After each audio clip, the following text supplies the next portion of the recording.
And even though most of Texas won't vote for candidates until next November, races around the country could give us a better bit of insight about what could happen in 2020. Races in Houston and the Houston suburbs, Kentucky, Virginia, and Mississippi are the first major elections with impeaching President Trump being front and center.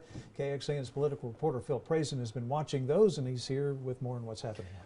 Well, Robert and Cindy, let's start with the Texas race. Texas House District 28 in Fort Bend County, down by Houston, is one of more than 20 competitive Texas House districts. Those are important because Democrats are 9 seats away from taking over the Texas House, which would upend Republican rule in Texas.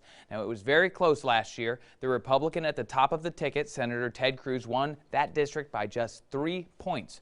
Right now, the Democrat, Eliz Markovitz, is leading the pack after early voting. She was the only Democrat against many Republicans, and it's likely to go to a runoff against Gary Gates. That the biggest shocker in the country tonight is right now in Kentucky.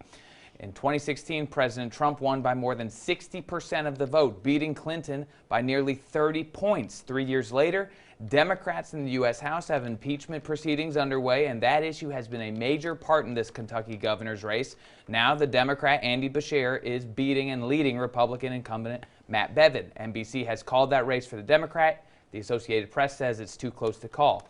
Now, that is a large change in 3 years, and that will certainly get the attention of every statewide candidate across the country for the United States Senate, including incumbent Senator John Cornyn here in Texas. Now, the Republican candidate for Mississippi is currently winning, and this in no way means Texas will turn blue in 2020, but it's another sign that this race will be competitive this year and then also next year in now this impeachment era. Sydney? All right.